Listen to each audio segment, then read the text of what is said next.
Fala galera, beleza? Sejam todos bem-vindos a mais um vídeo nesse canal. Para quem não me conhece, meu nome é Eduardo Pérez, sou técnico de enfermagem, operador do resgate rodoviário da minha região de Ribeirão Preto, já faz algum tempo, e venho trazer para vocês hoje o tema fisiopatologia no choque. Tudo que vocês precisam saber de uma forma bem simples, tá galera? Não tô trazendo de uma forma como se fosse um artigo científico, tá? Então é um princípio para vocês começarem a buscar o tema e se aprofundar nesse mundo que tem muita informação, tá bom?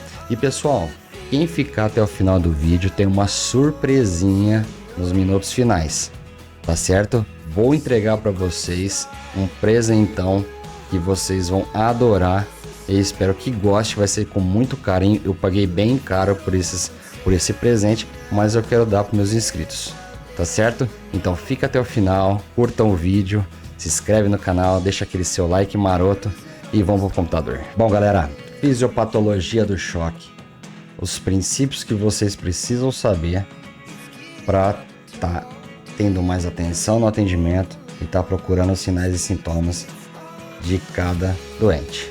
Vamos lá? Bom, fiz uma analogia aqui. O choque, quando o corpo entra em um colapso, a fisiopatologia nos guia para atingir rápido e com precisão. Contextualizando, a fisiopatologia traz para a gente os sinais e sintomas que precisamos estar atento na nossa avaliação primária, tá? Então é com ele que a gente vai começar a trabalhar e vai começar a saber quais tipos de choque, qual é o tipo de choque que tá atingindo esse doente. Bom pessoal, definição rápida de choque. Choque é uma condição de hipoperfusão tecidual onde o fornecimento de oxigênio e nutrientes é insuficiente para atender a demanda celular. Nós vamos ver bastante tipos de choque no próximo vídeo, que seria de quinta-feira, tá? E vocês vão conseguir fazer analogia a toda essa fisiopatologia. Vamos seguindo.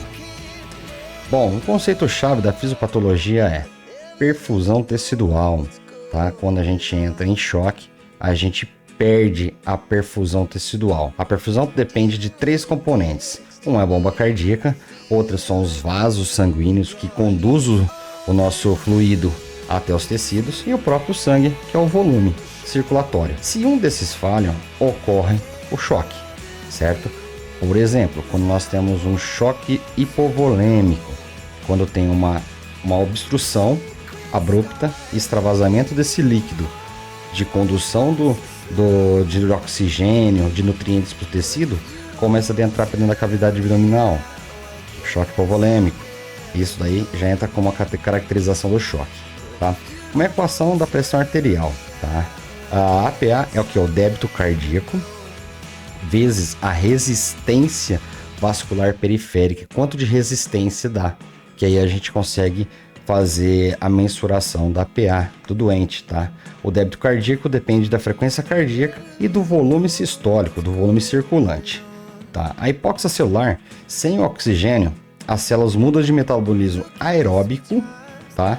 Para anaeróbico, produzindo ainda um ácido lático e levando a acidose metabólica. E nas duas fases que tem de compensatória e descompensada, o nosso corpo é como se fosse uma briga entre polícia e ladrão. A polícia está tentando salvar e o ladrão está querendo ceifar. Então a gente pode levar essa analogia. Na fase compensatória, o corpo tenta compensar de tudo quanto é jeito, tá? A hipoperfusão através do mecanismo como? Ele dá aquela aumentada na frequência cardíaca.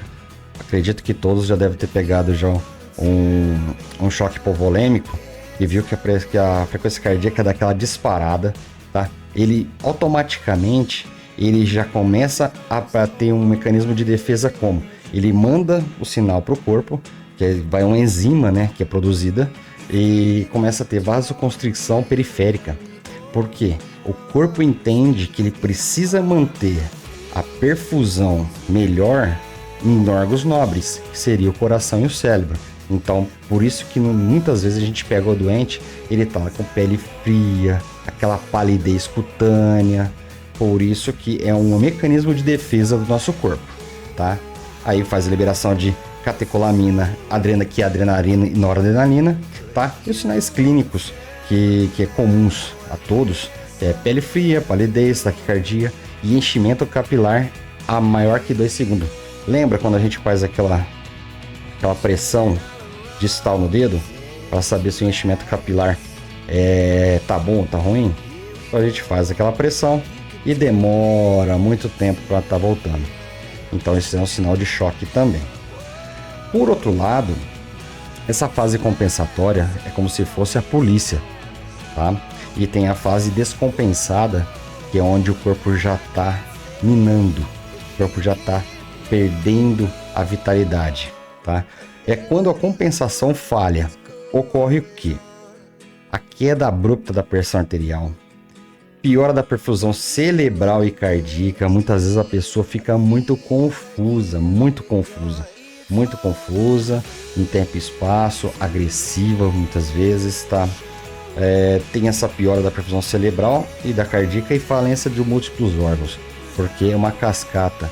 Quando tem um problema, principalmente se falando sobre bomba cardíaca, que o choque tudo inicia devido ao coração, o resto do corpo vai minando.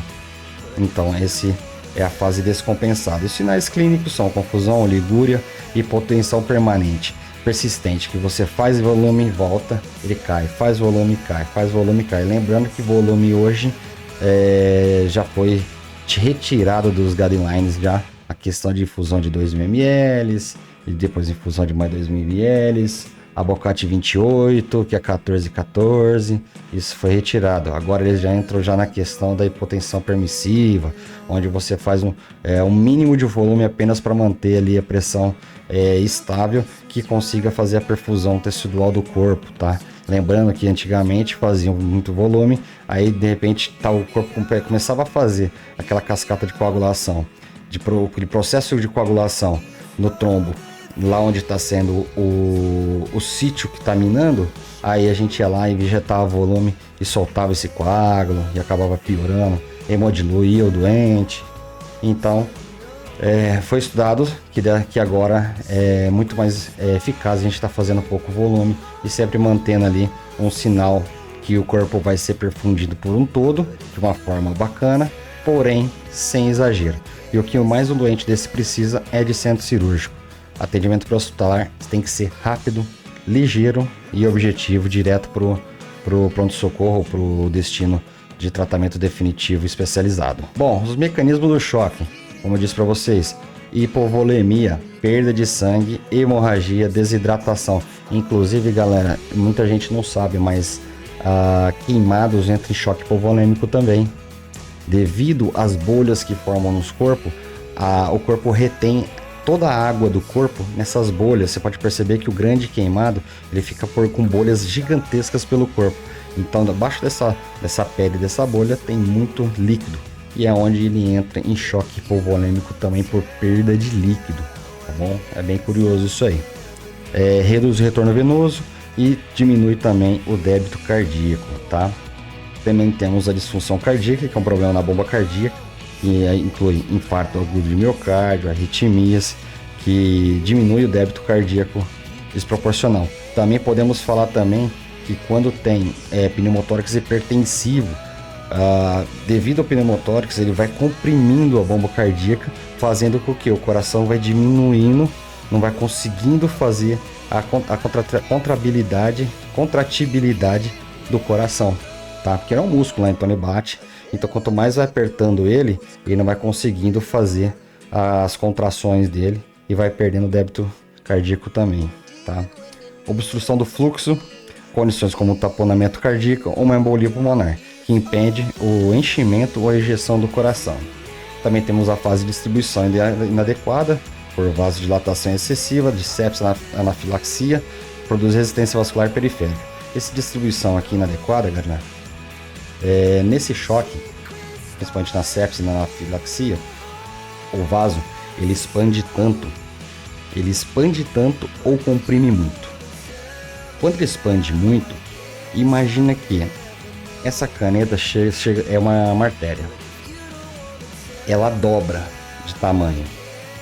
Vocês concordam comigo que vai ter muito espaço vago dentro da artéria? O volume sanguíneo é o mesmo. Lembrando que nosso corpo normal, ser humano comum, nós temos 75 ml por cada quilo do nosso corpo.